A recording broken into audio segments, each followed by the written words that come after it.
In the summer of 2000, Florentino Pérez became president of Real Madrid and promised to build something the world had never seen. The greatest players alive, assembled in one place, wearing the same shirt. They called it the Galácticos. It was supposed to be unbeatable. It was not. 3 trophyless years, 5 managers in 3 seasons, a 6-1 Copa del Rey defeat to Real Zaragoza, and Florentino Pérez resigned in disgrace in 2006. 20 years later, he tried it again. Mbappé, Vinicius, Bellingham, the new Galácticos. And in April 2026, Real Madrid were eliminated from the Champions League by Bayern Munich, heading toward a second consecutive trophyless season. The same president, the same policy, the same result. Florentino Pérez has broken Real Madrid twice. And the most remarkable thing is that the warning signs were identical both times. To understand how Florentino Pérez broke Real Madrid, you first need to understand what he was building. When Luis Figo signed from Barcelona in 2000 for 62 million euros, a world record at the time, it was not purely a sporting decision. Figo was the most controversial transfer possible, ripped from Real Madrid's greatest rival, and it sent a message to the entire football world. Florentino Pérez could have anyone he wanted. Zinedine Zidane arrived the following summer for 73 million euros. Then Ronaldo, then Beckham. 1 superstar per summer. No exceptions. The plan was simple. The biggest names in world football would generate the biggest commercial revenues, and those revenues would fund the next superstar. It was a machine that fed itself. And for the first 3 years, it worked. Figo won the Ballon d'Or in his debut season. Zidane scored perhaps the greatest goal in Champions League final history in 2002. A left-foot volley against Bayer Leverkusen that is still replayed today. Real Madrid won the league in 2003. Vicente del Bosque, the quiet, methodical manager who had guided them through all of it, somehow kept every ego in check, kept every star in their correct position, and kept the team functioning as a team rather than a collection of individual agendas. He was the invisible hand that held everything together. And so, naturally, Florentino Pérez fired him the day after they won the league. That was the moment the machine broke. The summer of 2003 was when Florentino Pérez made the decision that defined the entire era. Claude Makélélé, the defensive midfielder who had been the structural foundation of Real Madrid's team for 3 years, asked for a pay rise. He was earning significantly less than the attacking stars, despite being, in the assessment of almost every tactical analyst at the time, the most important player in the squad. Pérez refused. Makélélé was sold to Chelsea for £12 million, and Pérez, to replace him, signed David Beckham for 37 million euros. A defensive midfielder replaced by an attacking one. Balance replaced by spectacle. The team replaced by the brand. Zidane, who understood what had just happened, said something that became one of the most quoted observations in football history.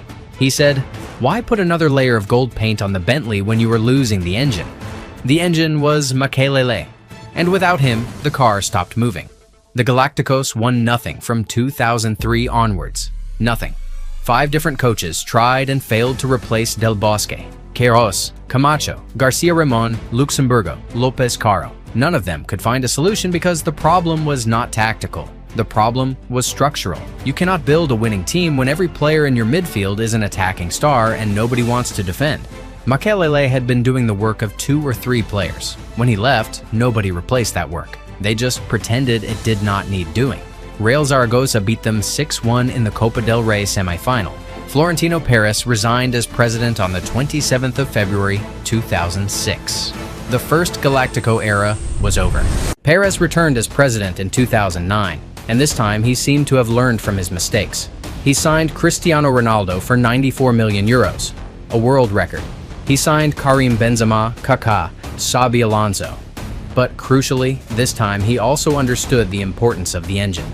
He brought Luka Modric, then Casemiro and Toni Kroos balance, and with Zinedine Zidane managing the whole thing with the same quiet intelligence that Del Bosque had shown a decade earlier, the formula worked. Real Madrid won the Champions League 3 times in a row, and other 2 with Ancelotti 3 years later. It was the most dominant European club run in the modern era. And at the center of all of it, setting the tempo, controlling the game, organizing the chaos of the superstars around him, was Toni Kroos, the engine. And in June 2024, Toni Kroos retired. Kroos did not leave because of injury or form. He left at the very peak of his powers, by his own choice, on his own terms, having just won the Champions League at Wembley. He was 34 years old and could have played for at least 2 more seasons at the highest level. He said he always wanted to finish at the top, and he did. Real Madrid knew he was irreplaceable. They said so publicly. A source inside the dressing room called him exactly that, irreplaceable. And then, rather than spending the summer finding a player who could perform even 50% of what Kroos had provided, the defensive shield, the rhythm, the 60-meter switches of play that opened up entire defenses, Florentino Pérez announced the signing of Kylian Mbappé, the most glamorous player in world football, another superstar for the front line, another coat of gold paint. The parallels to 2003 are not subtle, they are exact. Makélélé left and was replaced by Beckham, a player who occupied the same position as Figo, creating an immediate tactical problem. Kroos left and was replaced by Mbappé, a player who occupies the same position as Vinicius Jr., creating an immediate tactical problem. Beckham and Figo could not play their best football in the same team. One of them always had to compromise. Mbappé and Vinicius cannot play their best football in the same team. One of them always has to compromise. Florentino Pérez made the exact same mistake in the exact same way 21 years later. Reports from inside the dressing room described growing tension between the two superstars.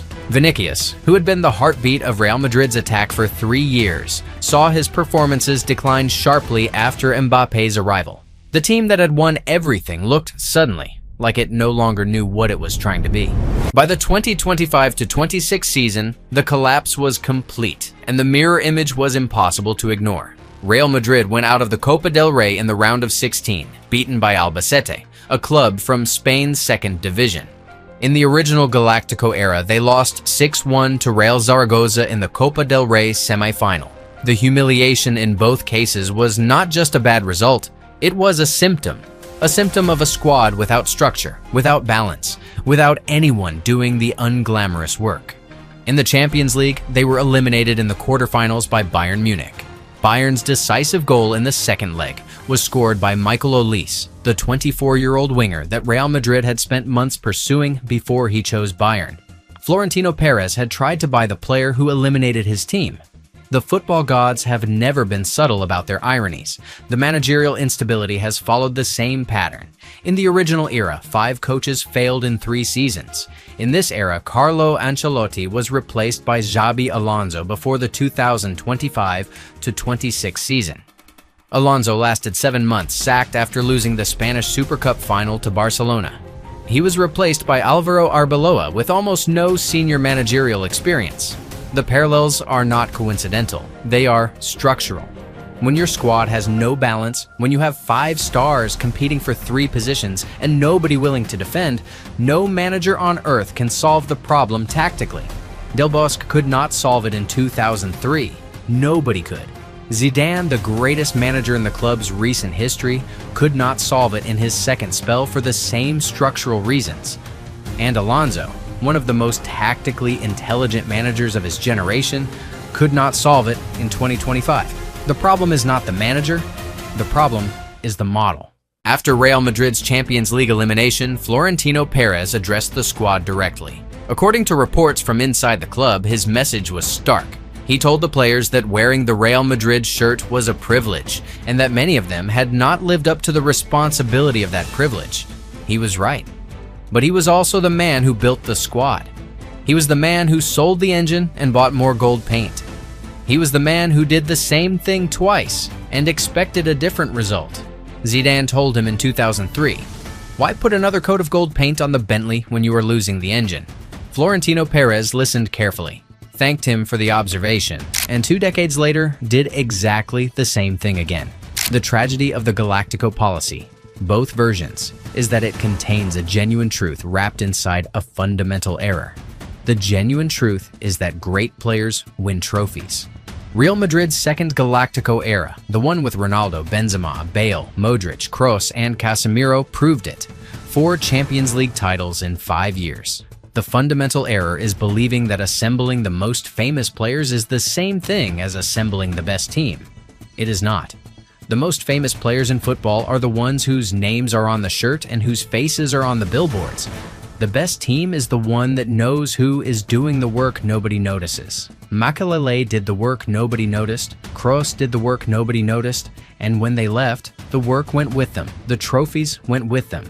And Florentino Pérez, standing in front of his squad in April 2026, telling them they had not lived up to their privilege, did not once appear to consider that he might have something to answer for himself. Real Madrid will rebuild. They always do. The club is too big, the history too deep, and the money too vast for the collapse to be permanent. A new manager will arrive. New signings will follow. Pérez will stand at another press conference, introduce another superstar, and the Bernabeu will roar. This is the cycle. It has always been the cycle. But the story of the Galácticos, the original and the sequel, is not really a story about football. It is a story about the vanity of believing that the most glamorous solution is always the right one.